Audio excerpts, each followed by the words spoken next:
Hello everyone. आज मैं आपको अगेन मोडाल्स पढ़ाऊंगा।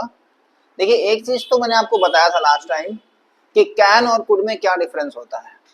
मैंने आपको बताया था कि कुड का इस्तेमाल आप प्रेजेंट, पास्ट और फ्यूचर तीनों में कर सकते हैं, लेकिन कुड का इस्तेमाल जब आप करेंगे तो पॉसिबिलिटी कम होगा। तो आपने कैन और कुड का डिफरेंस समझा था कि कैन में पॉसिबिलिटी ज्यादा होती है और कुड में पॉसिबिलिटी कम होती है। तो आज मैं आपको उसी बेस पे बहुत इजी तरीके से ये बताने वाला हूं कि मे और माइट का डिफरेंस क्या होता है और उसका इस्तेमाल कैसे करते हैं। मे और माइट का इस्तेमाल पॉसिबिलिटी के लिए करते हैं। मे का इस्तेमाल आप करते हैं जहां पे पॉसिबिलिटी ज्यादा होती है, और जहां पे पॉसिबिलिटी मे की तुलना में कम होती है माइट का इस्तेमाल करते हैं। एक चीज तो अपने दिमाग से आप निकाल दीजिए कि माइट का इस्तेमाल सिर्फ पास्ट में हो सकता है, ऐसा नहीं है। माइट का इस्तेमाल प्रेजेंट, पास्ट, फ्यूचर तीनों में हो सकता है। पहले तो ये क्लियर रखिए कि तीनों ही टेंस में माइट का इस्तेमाल हो सकता है। It's not only about past tense that you can use might, it can be used for present, past and future, all these three tenses. I hope you understand. May का इस्तेमाल जहां possibility कम ना होके ज्यादा होती है, और माइट का इस्तेमाल जहां पॉसिबिलिटी कम होती है। आई होप यू अंडरस्टैंड। देखिए यहां पे मैंने कहा यह बात सच हो सकती है, इट मे बी ट्रू।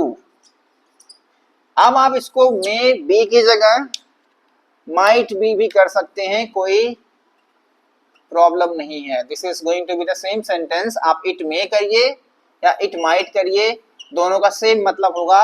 अंतर सिर्फ यह होगा कि मे वाले वाक्यों में पॉसिबिलिटी ज्यादा होगी, पॉसिबिलिटी ज्यादा, और माइट वाले वाक्यों में पॉसिबिलिटी कम होगी। ठीक है, ये होता है। अब आपको मैंने कहा कि यार मुझे समझ में नहीं आ रहा कि उसने मेरा फोन कॉल क्यों नहीं उठाया। मान लो आपको बोलना है कि मैंने उसको फोन कॉल किया लेकिन उसने उठाया नहीं, मुझे समझ में नहीं आ रहा क्यों नहीं उठाया। तो शायद वो सो रहा होगा इसलिए नहीं उठाया, या शायद वो बिजी रहा हो इसलिए नहीं उठाया। ऐसे कई वाक्य होते हैं जो आप डेली लाइफ में बोलते हैं कि उसने मेरा फोन कॉल नहीं उठाया, हो सकता है कि वह सो रहा हो सकता है। अब आप सोचोगे हम कैसे करें। मैं आपको इसके लिए बताऊंगा एक चीज कि जब ये बात हुई उसने फोन कॉल नहीं उठाया, हो सकता है वो सो रहा हो, तो ये पास्ट टेंस में चला गया, ये बीता हुआ समय है। और जब हम बीते हुए समय का प्रयोग करते हैं और पॉसिबिलिटी की बात करते हैं, तो वहां पे मे माइट की जगह हम मे हैव और माइट हैव का इस्तेमाल करते हैं। आइए आपको बताते हैं। देखिए, जब भी आप पास्ट की बात करेंगे और पॉसिबिलिटी बीते हुए समय में है, तो वहां पे मे हैव और माइट हैव का इस्तेमाल करना होता है। और एक चीज का और ध्यान देना होता है कि जब यहाँ पे हैव लग गया है तो वर्ब का हमेशा थर्ड फॉर्म आएगा। This you have to always keep in mind that when it comes may have और might have, the verbs third form is followed. Is that being clear? Past tense में हमने may have और might have का इस्तेमाल करना है, verb का third form लगाना है। सेंटेंस मैंने आपको बोला कि उसने मेरा फोन कॉल नहीं उठाया, हो सकता है वह सो रहा हो। तो देखिए इंग्लिश में कैसे बोलेंगे, ही। अब मैं कहूं कि मुझे समझ में नहीं आ रहा, आप ये बहुत बोलते हैं यार समझ में नहीं आ रहा, ऐसा क्यों हुआ। जब भी कभी भी ऐसा सेंटेंस बोलना हो कि मुझे समझ में नहीं आ रहा है, तो उसकी एक सिंपल सी इंग्लिश होती है, प्लीज इसको ध्यान दीजिएगा। एक सिंपल सी इंग्लिश होती है कि मुझे समझ में नहीं आ रहा, उसको हम बोलते हैं आई वॉन्डर। आई वॉन्डर का मतलब मुझे समझ में नहीं आ रहा है कि ऐसे कैसे हो गया, मुझे समझ में नहीं आ रहा है कि आप फेल कैसे हो गए, मुझे समझ में नहीं आ रहा है कि इतना अच्छा दोस्त है मेरा, उसने मुझे इग्नोर क्यों कर दिया।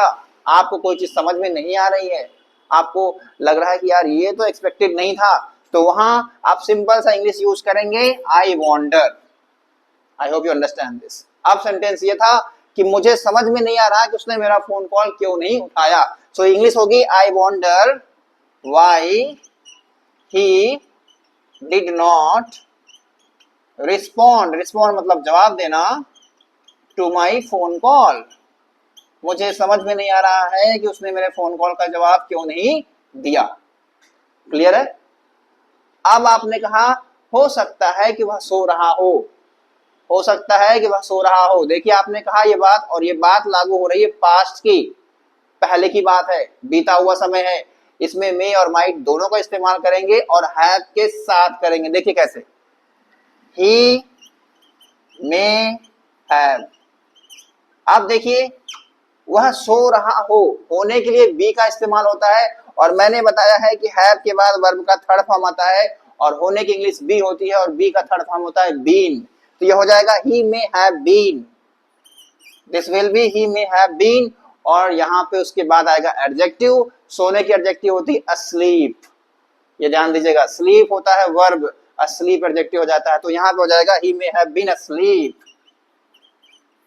या आप इसकी जगह कर सकते हैं he might have been asleep. I hope आप समझ पा रहे होंगे। कोई भी पॉसिबिलिटी अगर पास्ट में है तो वहां पे हम मे हैव और माइट हैव का इस्तेमाल करेंगे, वर्ब का थर्ड फॉर्म इस्तेमाल करेंगे, जो मैंने यहाँ पे किया है, he may have been asleep या he might have been asleep. हो सकता है कि वह सो रहा हो। आई होप आपको might, may have, might have का डिफरेंस और इनका यूज समझ में आ गया होगा। Thank you very much for listening to me.